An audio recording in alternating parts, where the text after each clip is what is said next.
I hope you all are very clear about the LCM rule as per AS2 for inventory valuation. Like inventories are valued at quantity multiplied with price. You can have inventory of raw material, you can have inventory of finished goods or tradable goods, etc. So you take up the quantity, you measure the quantity, multiply this with the price, and this price is based on LCM rule, that is lower of cost or market price, right? So we have seen the example of this, a simple example of application of LCM rule in the last video, last class. So today we will be taking up some questions which involve a bit of details. So let us take up this example 1. This is regarding raw materials only. Now we are given ABC Limited manufactures a product using raw material M1. Company purchased 20,000 kilograms of raw material at 80 rupees per kg. So this is the price. This price includes GST of 10 rupees. So out of this 80, 10 rupees is for GST and remaining is for your material. So we'll have to see, should GST be kept? That is, out of 80, if you are paying 10 for GST, you are paying 70 for raw material. So the valuation should be 70 or 80. Should we include this 10 rupees or not? So for which we will have to see whether you are to avail tax credit or not. Since you are availing tax credit, it means this 10 cannot be taken as a part of your raw material cost. So inventory's cost price will be taken as 80 minus 10 rupees which we are paying for GST, because we will take credit for the same. So costing is 70. Then you paid freight, loading, unloading charges. So this is a part of cost, right? Your purchase has been done by taking bank overdraft on which you paid interest, but this interest is a financial charge, so it won't be included in the cost of raw material.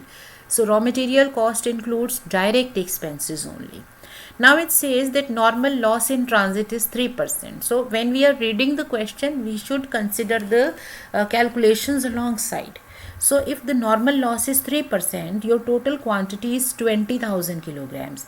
So you are expecting 600 kilogram of loss. Okay. But your actual loss is, you actually received 19,100 kilograms. It means your actual loss is 900 kilograms. So you expected loss of 600 kilogram, that is 3%, but in reality you have lost 900. It means that your normal loss is restricted up to 600. So above that, that is how much is above? Total loss is 900 kilograms. So 300 kilograms loss will be treated as abnormal. So you can write it here also. Total raw material purchased 20,000 kilograms. Okay. Raw material received 19,100 kilograms. So 900 kilogram of total loss is there, but normal loss is restricted up to 3%. 3%. So 3% of this. So normal loss is expected 600 kilograms. So abnormal loss is remaining 300 kilograms. So if out of 900, 600 is normal, remaining is 300. Then you manufactured 3100 units. Each unit requires 5 kilogram of raw material. So now come to raw materials received 19,100 kilograms. So how much raw material you are using? You produced 3100 units, each requiring 5 kilogram of raw material. So you have actually used 15,500 kilograms.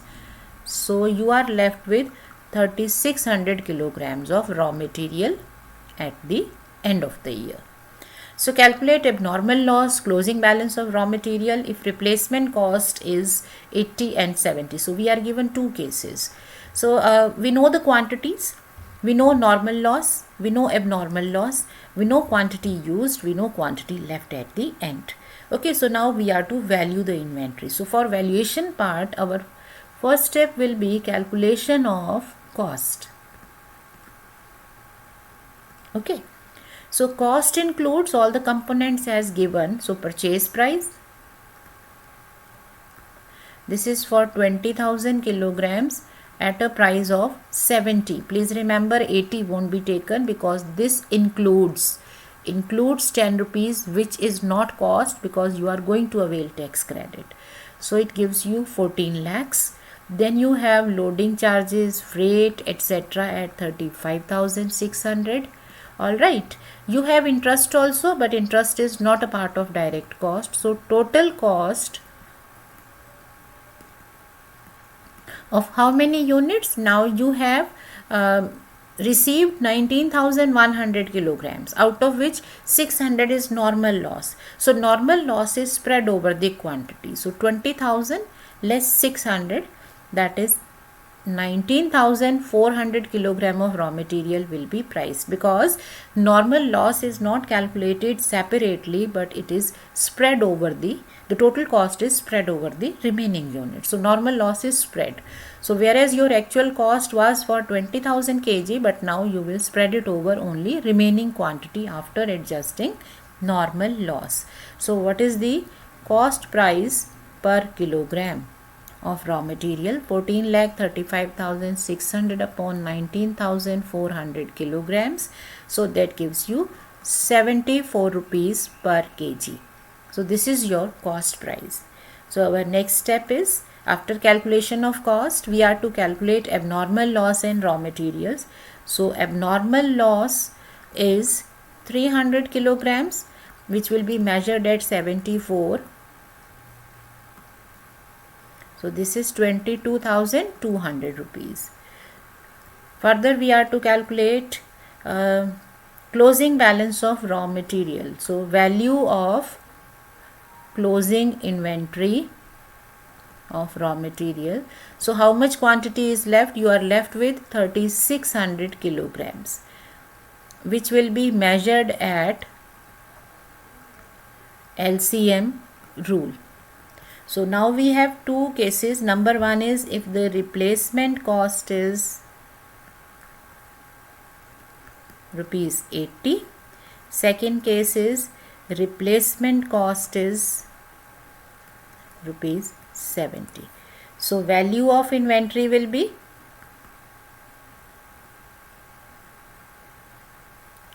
3,600 kilograms at a price of least of 74 or 80. So least of the two is 74. So 3,600 kilograms will be measured at 74 rupees. So in this case, value of inventory will be 2,66,400. Right. Now if the second case is considered, replacement cost is 70. So inventory will be measured at 3,600 kilograms at the rate of least of cost or replacement cost. Okay, NRV. So the least of the two is obviously 70. So now inventory will be measured at 70. 2,52,000 rupees will be the value of inventory. So remember, LCM rule is applicable for measurement of inventory's value. Right? When you are measuring inventories, then only LCM rule is applicable. But when you are measuring abnormal losses, this rule is not applicable. Okay, this is just for inventories. Similarly, if your question wants you to calculate cost of raw material used, again this is based on cost only. LCM rule is not here for this. So it will be raw material that you are using 15,500 kilograms priced at 74, the cost price that you are calculating. So LCM rule is used for inventory valuation only. So this is how we apply LCM rule. I hope this is clear to you. Similarly, there is another example. Now you can solve this example and see whether you are getting this answer or not. So if you have understood the problem correctly and if you have understood the method correctly, then I hope this will not be a issue in solving this question. All right, so I hope it is clear. So that is it for the day. Stay learning and practicing. Thank you.